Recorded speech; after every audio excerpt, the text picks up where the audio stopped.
నా ప్రభువును రక్షకుడునైన యేసుక్రీస్తు శ్రేష్టమైనటువంటి నామములో మీ అందరికీ నా హృదయపూర్వకమైన శుభాలు వందనాలు తెలియజేస్తూ ఉన్నాను. ఈరోజు దేవుని యొక్క వాక్యము సామెతల గ్రంథము 10వ అధ్యాయము 22వ వచనాన్ని చదువుకుందాం. యెహోవా ఆశీర్వాదము ఐశ్వర్యమిచ్చును, నరుల కష్టము చేత ఆ ఆశీర్వాదము ఎక్కువ కాదు. మరొకసారి చదువుకుందాం. సామెతల గ్రంథము 10వ అధ్యాయం 22వ వచనం. యెహోవా ఆశీర్వాదము ఐశ్వర్యమిచ్చును, నరుల కష్టము చేత ఆ ఆశీర్వాదము ఎక్కువ కాదు. దేవుని పరిశుద్ధమైనటువంటి ఘనమైనటువంటి నామమునకు మహిమ కలుగునుగాక. ప్రియమైన దేవుని బిడ్డలారా, దేవుని వాక్యములో రాయబడినటువంటి మాట, దేవుని యొక్క ఆశీర్వాదము ఐశ్వర్యాన్ని కలుగచేస్తుంది అని ప్రభువు మాట్లాడుతున్నాడు. ఐశ్వర్యము అనేటువంటిది అది తరిగిపోనటువంటిది. ఐశ్వర్యము అనేటువంటిది అది అరిగిపోనటువంటిది, అయిపోనటువంటిది. దేవుని ఆశీర్వాదము తరతరాలుగా నిలిచేటువంటిది అన్న సంగతిని దేవుని వాక్యము ద్వారా మనము జ్ఞాపకం చేసుకోవాలి.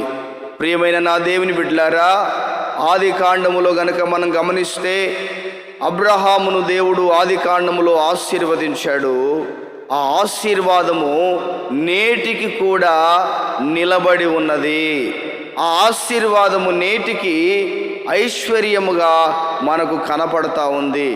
ఎక్కడయ్యా అంటే ఇశ్రాయేలు దేశములో, ఇశ్రాయేలు ప్రజల మధ్యలో దేవుడు తన ఆశీర్వాదాన్ని అబ్రహామును బట్టి, అబ్రహాము ద్వారా అనుగ్రహించాడు. ప్రియులారా, ఆయన ఒక్కసారి ఆశీర్వదిస్తే అది ఎన్నటన్నటికీ ఆశీర్వాదకరముగా ఉంటుందని దేవుని లేఖనం సెలవిస్తూ ఉంది. కనుక చాలామంది అనుకుంటారు, నా చేతులు కష్టపడుతున్నాయి, నేను ఉద్యోగం చేస్తున్నాను, నేను చెమటోడుస్తున్నాను, నేను బాధను అనుభవిస్తున్నాను, నా వల్లనే జరుగుతుంది, నేను చేస్తేనే అవుతుందని చాలామంది అనుకుంటారు. ప్రియులారా, మీరు చేస్తేనే అవుతుంది, మీ వల్లనే అవుతుంది, మీ కష్టం ద్వారానే అవుతుంది. కానీ మీరు కష్టపడడానికి దేవుడు ఆరోగ్యం ఇస్తున్నాడు, మీరు కష్టపడడానికి దేవుడు చేతులు ఇచ్చాడు, మీరు కష్టపడడానికి దేవుడు కాళ్ళు ఇచ్చాడు, కళ్ళు ఇచ్చాడు, చెవులు ఇచ్చాడు. అంటే నీవు కష్టపడడానికి, నీవు ఉద్యోగం చేయడానికి, నీవు పోషించబడడానికి నీకు మొదటగానే అన్నిటినీ ప్రభు సిద్ధపరిచి ఉంచాడు. ఒకవేళ కాళ్ళు లేకపోతే, ఒకవేళ చేతులు లేకపోతే, ఒకవేళ కళ్ళు లేకపోతే, అంటే నీ ఆశీర్వాదానికి అవసరమయ్యేటువంటి ప్రతి అవయవాన్ని కూడా దేవుడు నీకు అనుగ్రహించాడు. నీవే కష్టపడుతుండొచ్చు, కానీ ఆ కష్టానికి మూలమును దేవుడు ఏర్పాటు చేశాడు. అటువంటి కృతజ్ఞతతో మనం ముందుకు కొనసాగాలి. ప్రియులారా, చాలామంది అనుకుంటారు నా కష్టము చేతనే. ప్రియులారా, గమనించండి, నీ కష్టము ద్వారా నువ్వు దీవించబడలేవు, నీ కష్టము ద్వారా నువ్వు ఆశీర్వదించబడలేవు. అలా అనుకుంటే చాలామంది కష్టపడుతున్నారు, చాలామంది చెమటోడుస్తున్నారు, చాలామంది చెమటను రక్తంగా మార్చుకుంటున్నారు. కానీ వారు దీవించబడట్లేదే, వారు ఆశీర్వదించబడట్లేదే, ఎక్కడేసిన గొంగలు అక్కడే ఎందుకుంది? కారణం ఏమిటంటే వారి జీవితాలలో దేవుని ఆశీర్వాదము లేదు. వారి జీవితాలలో దేవుని ఆశీర్వాదము కనపడుటలేదు. దేవుని ఆశీర్వాదము కనపడేటువంటి కుటుంబాలు ప్రత్యేకముగా ఉంటాయి, ప్రత్యేకముగా కనపడతాయి. దేవుడు వారిని ఆశీర్వదిస్తాడు, దేవుడు వారిని బలపరుస్తాడు, దేవుడు వాళ్ళ జీవితాలలో గొప్ప కార్యాలను జరిగిస్తాడు ఆయన. కారణం ఏమిటంటే వారు దేవుని మీద ఆధారపడేవాళ్ళు. వాళ్ళు ఎలాంటి వారో తెలుసా? ప్రభువా, ఇవన్నీ నీవిచ్చినవే నాయన, నీవు ఆరోగ్యం ఇవ్వకపోతే నేను ఎక్కడుందునో, నీవు నన్ను పుట్టించకపోతే, నీవు నన్ను ఆశీర్వదించకపోతే నా పరిస్థితి ఏమిటో అనుకుంటారు. కాబట్టి దేవుడు వారిని ఆశీర్వదిస్తాడు. దైవజనుడు దావీదు కూడా అంటాడు, అయ్యా నన్ను ఇంతగా హెచ్చించుటకు నేను ఏమాత్రపు వాడను, నేను ఏపాటి వాడను, నా తండ్రి ఇల్లు ఏపాటిది, నా గోత్రము ఏపాటిది అని చాలామంది ఆ దావీదు దేవుని సన్నిధిలో కృతజ్ఞత కలిగిన హృదయాన్ని కనపరుస్తూ ఉన్నాడు. అటువంటి వారిని దేవుడు ఆశీర్వదించకుండా ఉండలేడు. అటువంటి వారిని దేవుడు దీవించకుండా ఉండలేడు.